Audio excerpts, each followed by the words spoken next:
Hello बच्चों, welcome to M12। आज फिर से हम क्लास 8 का जो साइंस का चैप्टर नंबर 1 है उसका पार्ट 2 लेकर आए हैं। पार्ट 1 अगर आप लोगों ने नहीं देखा है तो आप हमारे चैनल पर जाकर वो वीडियो देख सकते हैं। पार्ट 1 में हमने पढ़ा था कि कृषि पद्धतियां जो हैं, जो एक किसान द्वारा उपयोग की जाती हैं फसल को बोने के लिए, फसल को उगाने के लिए, वो किस प्रकार की होती हैं। उसमें हम मिट्टी तैयार करने से लेकर मिट्टी तैयार करने की विभिन्न पद्धतियाँ, विभिन्न औजार और बुआई डिस्कस ऑलरेडी कर चुके हैं। आज की वीडियो में हम सिंचाई से स्टार्ट करने वाले हैं। तो बच्चों, सिंचाई आप जब जानते हो, वो जब पौधों में पानी दिया जाता है उसको हम सिंचाई कहते हैं। जब खेतों पर बड़े पैमाने पर उसे दिया जाता है तो उसे सिंचाई कह देते हैं। आपको भी पता है कि जीवित रहने के लिए जल की आवश्यकता होती है ना। तो इसी तरह क्योंकि पौधों को सजीव माना गया है, पौधों को भी जीने के लिए पानी की उतनी ही आवश्यकता होती है। तो पौधों की जड़ों द्वारा जल का अवशोषण होता है, जिसके साथ खनिजों और उर्वरकों की अवशोषण होता है। अब पौधे क्या करते हैं, जड़ों द्वारा जल तो लेते हैं, जल के अवशोषण के साथ वो क्या करते हैं कि उन्हें जो मिट्टी में उर्वरक और खनिज होते हैं उन्हें पानी के थ्रू, पानी के द्वारा लेना बहुत आसान हो जाता है। पौधों में लगभग 90% जल होता है। जल आवश्यक है क्योंकि बीजों का अंकुरण शुष्क स्थिति में नहीं हो सकता। क्या कह रहा है ये कि जल इसलिए ज़रूरी है कि जो बीज को उगना है, बीज जो पौधे का रूप लेता है, वो पानी के बिना नहीं ले सकता। जल में घुले हुए पोषक का स्थानांतरण पौधे के प्रत्येक भाग में होता है। यहाँ ये कहना चाहता है कि जल में जितने भी पोषक तत्व घुले हुए होते हैं वो जल जो पौधे में भी और मिट्टी के द्वारा जो पोषक तत्व जाने होते हैं वो जल के द्वारा क्या होते हैं कि बहुत पौधे के प्रत्येक भाग में चले जाते हैं। ये फसल की पाले और गर्म हवा से रक्षा करता है। कई बार क्या होता है, लू पड़ जाती है ना, और या सूखा पड़ जाता है, तो उससे क्या होता है कि पौधों में अगर पानी रहता है तो उसमें इतनी नमी बनी रहती है कि पौधे जो हैं वो सूखते नहीं हैं और ख़राब नहीं होते। स्वस्थ फसल वृद्धि के लिए मिट्टी की नमी बनाए रखने के लिए खेत में नियमित रूप से जल देना आवश्यक है। तो इसीलिए किसान क्या करते हैं, उसको फसल को स्वस्थ फसल वृद्धि के लिए और मिट्टी की नमी को बनाए रखने के लिए लगातार पौधों में पानी देते रहते हैं। यहाँ पर उसने उसकी डेफिनेशन बताई, देखो परिभाषा है, निश्चित अंतराल पर खेत में जल देना सिंचाई कहलाता है। मतलब एक कुछ टाइम के बाद, कुछ डिसाइडेड टाइम होता है, उस टाइम के बाद बार बार खेतों में पानी देने को हम क्या कहते हैं, सिंचाई कहते हैं। सिंचाई का समय और बारंबारता फसलों, मिट्टी और ऋतु में भिन्न होता है। अब वो कह रहा है कि सिंचाई का समय जो है वो जलवायु के हिसाब से अलग अलग होता है, क्योंकि हम फसलें मौसम के हिसाब से बोते हैं, तो इसी हिसाब से उनको पानी देने का जो समय होता है वो भी मौसम के हिसाब से, उसकी मिट्टी के हिसाब से जो है वो अलग अलग होता है। गर्मी में पानी देने की बारंबारता अपेक्षाकृत अधिक होती है। ऑब्वियसली कि जब गर्मी ज़्यादा पड़ जाती है तो गर्मी में ज़्यादा बार पानी देना पड़ता है, सर्दियों में उतनी बार पानी देना नहीं पड़ता। मतलब गर्मी में अगर आप एक दिन में किसी पौधे को 4 बार पानी देते हो तो सर्दियों में उसे 2 बार ही देने की आवश्यकता होती है, क्योंकि जल्दी नमी सर्दियों में जाती नहीं है। ऐसा क्यों है? क्या ये मिट्टी और पत्तियों से जल वाष्पन की दर अधिक होने की वजह से होता है?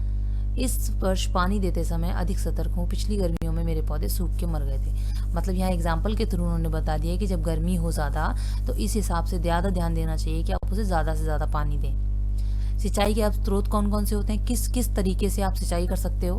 बच्चों यहाँ देखो तरीके बताए हुए हैं, एक कुआं, जलकूप, तालाब, नदियाँ, बांध और नहर। ये जल के स्रोत हैं जिनके द्वारा पौधों में, खेतों में पानी दिया जाता है।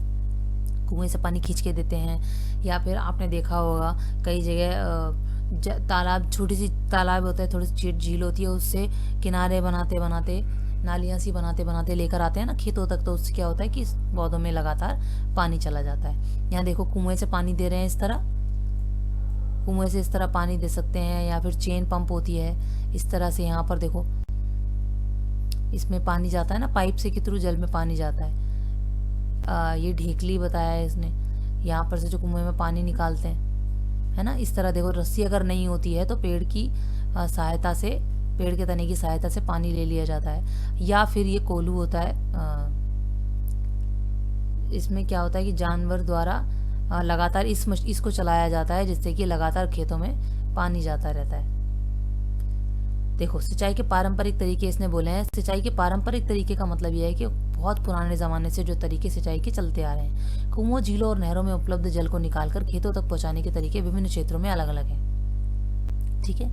मवेशी या मजदूर इन विधियों में इस्तेमाल किए जाते हैं। इनको किस तरह किया जाता है? मवेशी यानी कि जानवर, इसमें या तो जानवर इस्तेमाल किए जाते हैं या मजदूर इस्तेमाल किए जाते हैं। अतः ये सस्ते होते हैं परंतु कम दक्ष होते हैं। मतलब कि ये सस्ते ज़रूर होते हैं लेकिन उतने कारगर, उतने कामयाब नहीं होते। अलग अलग तरीके के पारंपरिक कौन से होते हैं, ये मोट घिरनी, या फिर जैसे आप रस्सी से पानी खींचते हो और सीधा खेतों में पानी दे देते हो। चेन पंप में इस तरह पाइप बनाया जाता है, इस तरह यहाँ से पानी चलता रहता है और यहाँ पर पाइप में जाता रहता है, जिससे कि खेतों में जाता रहता है। ढेकली मैंने आपको अभी बताया कि पेड़ के तने से रस्सी बांध दी जाती है, उसमें बाल्टी बांधकर उसमें निकालते हैं। रहट, रहट होता है तो जिसमें क्या होता है कि मवेशी को बांध दिया जाता है और यहाँ पर जो है वो पानी लगातार लगातार बहता रहता है, बहता रहता है, इकट्ठा होता रहता है और धीरे धीरे धीरे धीरे करके खेतों में जाता रहता है। जल को ऊपर खींचने के लिए सामान्यतः पंप का उपयोग किया जाता है। पंप चलाने के लिए डीजल, बायोगैस, विद्युत और सौर ऊर्जा का उपयोग किया जाता है। कभी कभार क्या होता है, भूमिगत जल निकालते हैं, है ना, तो भूमिगत जल को निकालने के लिए क्या किया जाता है, पंप का इस्तेमाल किया जाता है। अब पंप किससे चलेगा, पंप या डीजल से भी चलता है, बायोगैस से भी चलता है, विद्युत या सौर ऊर्जा का प्रयोग करके उसे चलाते हैं। देखो इस तरह जब छिड़काव का नया तंत्र जब यूज़ करते हैं तो पंप के थ्रू जब सिंचाई की जाती है, तो पंप के थ्रू सिंचाई करने के लिए कुएं से जब ऊपर पानी निकालना है, भूमिगत जल को ऊपर निकालना होता है, तो पंप की सहायता से निकालते हैं। अब ये पंप डीजल से भी चला सकते हैं, डीजल से चला सकते हैं, बायोगैस से चला सकते हैं, विद्युत से या सौर ऊर्जा से आप चला सकते हैं इसको। अब वो कह रहा है कि ये तो थे पारंपरिक तरीके जो कि गाँव के लोग ज़्यादातर बहुत पुराने ज़माने से इस्तेमाल करते आ रहे हैं। अब हम बात करते हैं आधुनिक तरीकों की, मतलब कि जो नए तरीके आ गए हैं। नए तरीकों में कौन सा पहला तरीका है, पहला तरीका है बच्चों छिड़काव तंत्र। छिड़काव तंत्र में क्या होता है कि इस विधि का प्रयोग असमतल भूमि के लिए किया जाता है। यहाँ पर जल कम मात्रा में उपलब्ध है। ऊर्ध्व पाइपों के ऊपरी सिरों पर घूमने वाले नोजल होते हैं, ये निश्चित दूरी पर मुख्य पाइप से जुड़े होते हैं। जब पंप की सहायता से जल मुख्य पाइप में भेजा जाता है तब वो घूमते हुए नोजल से बाहर निकल जाता है। देखो बच्चों इस तरह यहाँ नोजल होता है, ये छोटा सा इस तरह से करके नोजल बना होता है। तो जब भी पंप से पानी निकाला जाता है तो ये पंप यहाँ से पानी निकालता है, यहाँ से पानी निकालने के बाद जब ये इस तरह पाइप में पानी जाता है और इस नोजल तक पहुँचता है तो वो इस तरह स्प्रिंकल करता है पानी, जिस तरह बारिश में आता है ना पानी, इस तरह स्प्रिंकल करता है पानी को। तो वो घूमता रहता है, घूमने से क्या होता है कि उसके आसपास के काफ़ी बड़े एरिया में वो पानी जो है पानी का छिड़काव हो जाता है। तो ये वहाँ पर यूज़ किया जाता है जहाँ पर पानी बहुत कम होता है या फिर पानी की बहुत कम ज़रूरत होती है, छिड़काव से काम चल जाता है। इसका छिड़काव पौधों पर इस प्रकार होता है कि वर्षा हो रही हो। बिल्कुल मैंने कहा ना, छिड़काव इस तरह होता है जैसा लगता है जैसे बारिश हो रही है पौधों के ऊपर। छिड़काव लॉन, कॉफ़ी की खेती और अन्य फसलों के लिए अत्यंत उपयोगी। अब ये कहाँ होता है, लॉन की खेती या फिर कॉफ़ी की खेती के लिए, जहाँ पर पानी की बहुत ज़्यादा ज़रूरत नहीं होती, तो छिड़काव से काम चल जाता है। दूसरा आपका होता है ड्रिप सिस्टम। ड्रिप तंत्र में क्या होता है, इस विधि में जल को बूंद बूंद करके सीधे पौधों की जड़ों में गिराया जाता है, इसे ड्रिप तंत्र कहते हैं। फलदार पौधों, बगीचों, वृक्षों को पानी देने का सर्वोत्तम तरीका है। इससे पौधों को बूंद बूंद करके जल प्राप्त होता है। अब देखो यहाँ पर क्या होता है, ड्रिप तंत्र में क्या करते हैं, सेम पाइप पंप वाला सिस्टम होता है। पंप से पानी यहाँ चालू किया जाता है, यहाँ पर इस तरह आता है, लेकिन इस पाइप को यहाँ पर जैसे नोजल ऊपर फिट कर दी थी ना उन्होंने, जिसकी बारिश हो रही थी, छिड़काव हो रहा था, यहाँ पर क्या किया उन्होंने, इसको जड़ में फिट कर दिया, पौधों की जड़ में। पौधों की जड़ में फिट करने से क्या होता है कि बूंद बूंद जो है वो पौधों की जड़ों में पानी जाता रहता है। तो इसलिए इससे क्या होता है कि फलदार पौधे, बगीचे जितने भी होते हैं उनको उगाने के लिए या धीरे धीरे करके जो उनमें नमी बढ़ती जाती है, तो इस तरह उनमें पानी देने का ये सर्वोत्तम तरीका है। इससे बूंद बूंद करके वो जल प्राप्त करते हैं और इससे पानी बिल्कुल भी वेस्ट नहीं होता। खरपतवार से सुरक्षा। अब देखो सबसे अब हमारा सिंचाई भी हो गया। अब नेक्स्ट स्टेप क्या था कृषि पद्धति में, खरपतवार से सुरक्षा। अब आपने फसल की मिट्टी तैयार कर दी, उसके बाद फसल को बो दिया, उसके बाद उसकी सिंचाई भी कर दी। अब जब फसल बढ़ेगी तो उसको आपको खरपतवार से सुरक्षा करनी पड़ेगी ना। जो चीज़ें फसल को नुकसान पहुंचा सकती हैं आपको उनसे बचाना पड़ेगा उन्हें, जब तक पूरी की पूरी फसल जो है प्रॉपरली निकल कर तैयार नहीं हो जाती तब तक आप उन्हें बचाएंगे हर तरीके से। तो उसमें एक पॉइंट होता है आपका खरपतवार से सुरक्षा करना। अब क्या है, खरपतवार से सुरक्षा कैसे करेंगे। अब पहले हम देखेंगे कि खरपतवार होता क्या है। खरपतवार क्या होता है बच्चों, खेत में कई अन्य अवांछित पौधे प्राकृतिक रूप से फसल के साथ उगाते हैं। इन अवांछित पौधों को खरपतवार कहते हैं। यानी कि कभी कभी पौधों के साथ साथ कुछ जंगली घास या कुछ जंगली पौधे उगाते हैं जिनका पौधों के लिए कोई इस्तेमाल नहीं होता, लेकिन ये हटाने क्यों पड़ते हैं, ये पौधों के लिए नुकसानदायक क्यों होते हैं, क्योंकि पौधों को जो पोषक तत्व हम खाद से और उर्वरक से दे रहे हैं, जल दे रहे हैं, ये पौधे भी उतनी ही खपत लेते हैं। तो क्या होता है कि जो भी हमने इनको पौधों को बढ़ाने के लिए या स्वस्थ बनाने के लिए जो भी हमने इनके लिए किया, वो आधा उसका क्या है वो खरपतवार ले जाते हैं। यानी कि आधा पोषण जो है वो खरपतवार को मिलेगा जिनका कोई यूज़ नहीं है, और आधा ही पोषण मिल पाएगा पौधे को जिससे हमें फसल प्राप्त करनी है। तो इसलिए इस खरपतवार को हटाना जो है वो ज़रूरी होता है।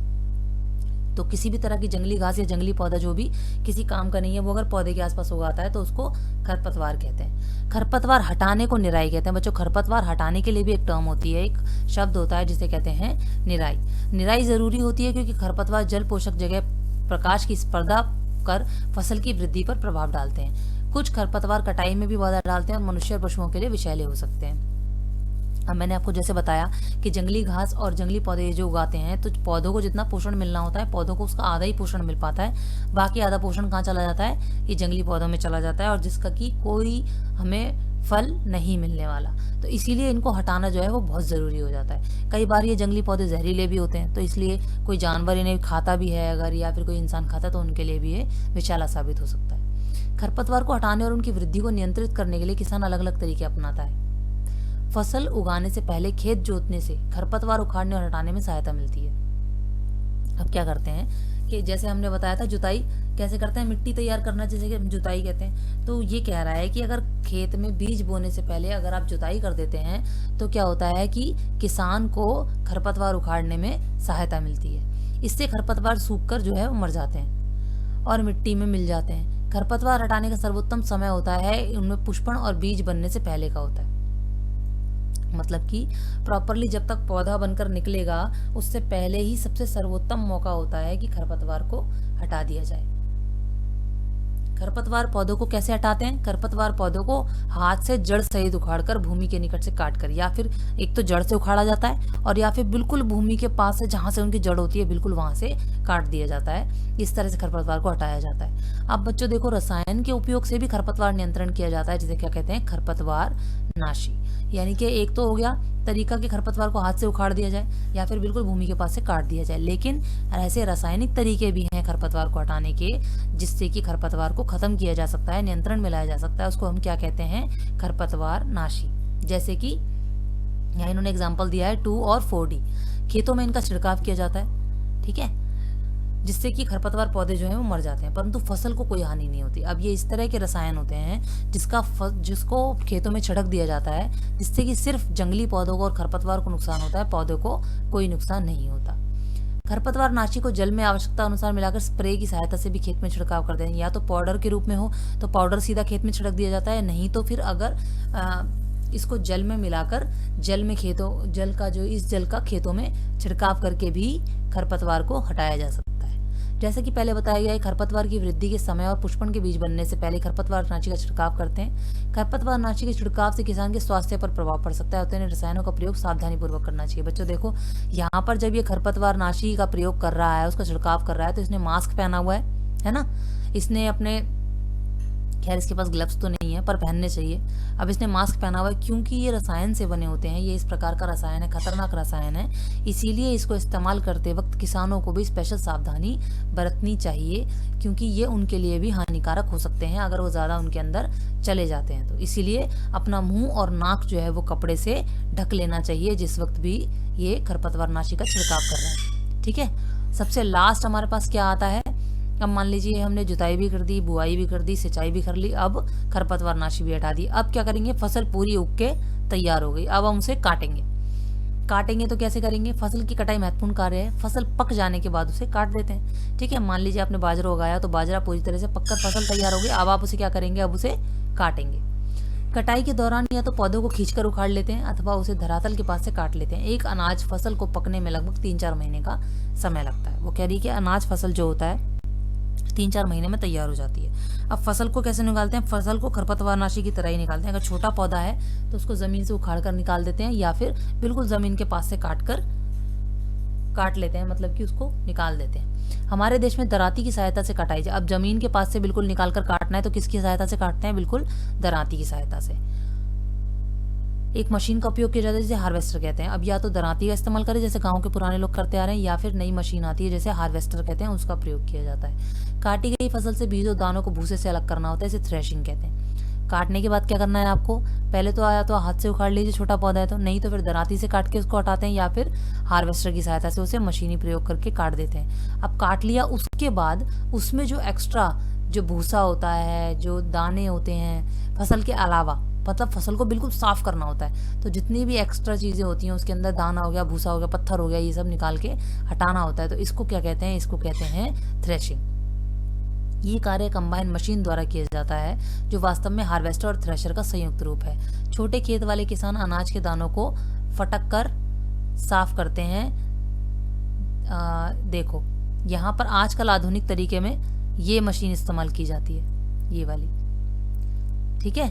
आजकल आधुनिक तरीकों में ये मशीन इस्तेमाल की जा रही है। ये क्या करती है? ये फसल को काट भी देती है और फसल को सीधे सीधे साफ भी कर देती है। तो यहाँ से जब फसल निकलेगी तो वो क्या करेगी? वो कंप्लीटली साफ फसल निकलेगी। तो ये थ्रेशिंग भी कर देता है हार्वेस्टर, उसकी कटाई भी कर देता है और सारा काम एक बार में हो जाता है। यूजुअली क्या होता है, जो इस मशीन को अफोर्ड नहीं कर सकते, छोटे किसान हैं या गरीब किसान हैं, वो क्या करते हैं? इसको फटक कर साफ करते हैं। जैसे गेहूं है या धान है, उसको फटक फटक कर साफ किया जाता है, जिसे कर कहते हैं या विनोइंग कहते हैं। विनोइंग फटकने वाली मशीन, ये देखो किसान ये वाली मशीन यूज करता है, ठीक है। इस तरह इससे क्या होता है कि फसल को फटका जाता है बार बार। आपने सूप देखा होगा, जो बच्चे सूप शब्द को जानते हैं वो जानते होंगे, सूप से फटका जाता है, गेहूं फटका जाता है, धान फटका जाता है। तो वो क्या करते हैं? इस मशीन के द्वारा, ये बड़ा सूप समझ लीजिए एक तरह से, इसमें फसल को जो है इस तरह से अलग किया जाता है, फटक फटक कर अलग कर देते हैं, ठीक है। चलिए, अब हमने फसल भी काट ली, अब क्या करेंगे? अब हमारे पास खेत में हमने फसल काटी है, तो इसका मतलब ये 2-4 किलो तो निकली नहीं होगी, है ना। 100 किलो ऐसी निकली होगी, ज़्यादा निकली होगी। तो उसका हमें क्या करना पड़ेगा? भंडारण करना पड़ेगा, यानी कि उसे संभाल के रखना पड़ेगा। संभाल के रखने का मतलब क्या है कि उसे ऐसे रखना पड़ेगा कि फसल जो है वो खराब ना हो। उत्पाद का भंडारण एक महत्वपूर्ण कार्य है। यदि फसल के दोनों को अधिक समय तक रखना हो तो उन्हें नमी, कीट, चूहों, सूक्ष्म जीवों से सुरक्षित रखना होगा। अब फसल को आप अच्छे तरीके से ना रखो तो क्या होगा? कई बार अगर उसमें नमी आ गई तो फसल पूरी सड़ जाएगी, ठीक है। कीड़े पड़ गए उसमें, चूहों ने खा लिया, चूहों ने कुतर दिया, या सूक्ष्म जीव बैक्टीरियाज वगैरह आ गए, तो किस तरह से पूरी फसल जो 3-4 महीने की मेहनत होती है वो बर्बाद हो जाएगी। इसलिए बहुत ज़रूरी होता है कि फसल को अच्छे तरीके से भंडारण करके रखा जाए। यदि फसल के दानों या बीजों को सुखाए बिना भंडारित किया जाता है तो उनके खराब होने की या जीवों द्वारा आक्रमण से संक्रमण के लिए अनुपयोगी हो जाते हैं। वो कह रहा है कि यदि फसल के जो दाने होते हैं, मान लीजिए फसल में कुछ दाने निकले, उनको अगर सुखाए बिना भंडारण कर देते हैं तो उनके खराब होने की जो है वो बढ़ जाती है, उनमें नमी पैदा हो जाती है ना। नमी अगर होगी, जहाँ नमी होगी और आप उसे बांध के रख दोगे तो नमी से ऑब्वियसली क्या फफूंद पड़ जाएगी, खराब हो जाएगा वो। इसलिए भंडारण से पहले बीजों को धूप में सुखा दिया जाता है। जैसे बाजरा होता है या गेहूं होता है, उसको कभी भी संभाल कर रखने से पहले किसी रूम में या बोरी में बांधने से पहले उसको सुखाया जाता है, जिससे कि उनमें नमी की कमी आ जाए। यानी कि नमी नहीं होगी तो खराब होने की जो है वो संभावना वो है बहुत कम हो जाएगी। इससे उनकी इससे कीड़े भी नहीं पड़ेंगे, कोई बैक्टीरिया भी नहीं पड़ेगा, है ना, कोई जल्दी स्मेल भी नहीं फैलेगी, तो जो कीड़े मकोड़े भी नहीं आएंगे। किसान अपनी फसल के उत्पाद का भंडारण जूट के बोरों में करता है, धातु के बड़े पात्र में, यानी कि कनस्तर वगैरह जो होते हैं ना आपके, उसमें रखी जाती है फसल जो होती है, या फिर बोरे होते हैं जूट के, उसमें रखी जाती है। परंतु जब बड़े पैमाने पर रखना होता है तो इसका साइलो और भंडारण गृह में किया जाता है, जिसको उससे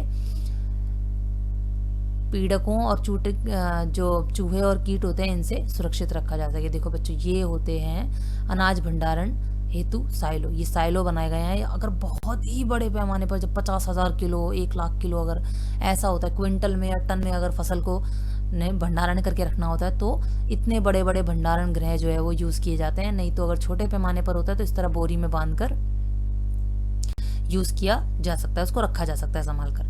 नीम की सूखी पत्तियां घर में अनाज के भंडारण में उपयोग की जाती हैं। बड़े भंडारण गृह में अनाज को पीड़कों सूक्ष्म जीवों से सुरक्षित रखने के लिए रासायनिक उपचार भी उपयोग किया जाता है। वैसे क्या होता है कि अगर छोटी जगह पे फसल का भंडारण करके रखना है तो नीम की पत्तियां तोड़ के काट के रख दी जाती हैं, जिससे कि कीड़े मकोड़े उसमें नहीं आते। और अगर बड़े पैमाने पर करना है तो बड़े पैमाने पर करने के लिए रसायनों का प्रयोग किया जाता है, जिससे कि उसमें कीड़े ना पड़े। अब क्या होता है जंतुओं से भोजन, ये क्या कहना चाहता है इसमें? देखो उसने जंतुओं से हमें क्या क्या भोजन मिलता है। अब ये तो हो गया कि हम फसल किस तरह तैयार करते हैं, हम इंसान खुद उगाता है, खुद खाता है ना। उसको कितनी मेहनत लगती है करने में, क्या क्या प्रोसेस अपनानी पड़ती है, ये हमने पढ़ लिया। अब हम पढ़ते हैं कि हमें जंतुओं से क्या भोजन मिलता है। जिस तरह से आपका देखो ये एग्जाम्पल उन्होंने दिया है कि दूध हमें कहाँ से मिलता है, दूध से, गाय से, भैंस से, बकरी से या ऊँटनी से, है ना, इनसे दूध मिलता है। अब ये देखा होगा कि अब ये इस सारणी में हमें ये पता चलता है कि पौधों की तरह जंतु भी हमें अलग अलग तरह के खाद्य पदार्थ देते हैं। समुद्र के तटीय क्षेत्रों में रहने वाले लोग मछली को मुख्य आहार के रूप में देते हैं। जो समुद्र के पास रहते हैं वो मछली ज़्यादा खाते हैं। है ना। हमने अभी सीखा कि फसल उत्पादन के विभिन्न चरण होते हैं। क्या क्या चरण सीखे हमने? बीजों का चयन कैसे करना है, फिर मिट्टी कैसे तैयार करनी है, बुआई कैसे करनी है, ये सब सीखा ना। इसी प्रकार घरों में और फार्म पर पालने वाले पालतू पशुओं को उचित भोजन, आवास और देखभाल की जरूरत होती है। इसे पशुपालन कहते हैं। ये हमारा नया है। इसमें क्या करते हैं हम कि जब जंतुओं से हमें भोजन चाहिए होता है तो हम उनको भी संभाल कर रखते हैं ना। जिस तरह हमने खेत को पूरी तरह से केयर करते हैं क्योंकि खेत से हमें फसल मिलनी है, इस तरह से जब पशुओं से हमें भोजन मिलना होता है, जंतुओं से भोजन मिलना होता है, तो जंतुओं को भी हम उनके उचित भोजन, आवास और देखभाल का ख्याल रखते हैं। इसको जब बड़े पैमाने पर किया जाता है तो हम उसको क्या बोलते हैं? पशुपालन बोलते हैं। ठीक है। और पशुपालन में जैसे दूध आपको मिलता है, मुर्गी से आपको अंडे मिलते हैं ना, इस तरह से। तो बच्चों, ये आपका चैप्टर यहाँ खत्म हो गया है। ये इसके इंपॉर्टेंट पॉइंट्स हैं और ये इंपॉर्टेंट वर्ड्स हैं, आप चाहें तो इसे पढ़ सकते हैं। ठीक है, हम नेक्स्ट वीडियो में आपके लिए नेक्स्ट चैप्टर लेकर आएंगे। तब तक कीप स्टडिंग।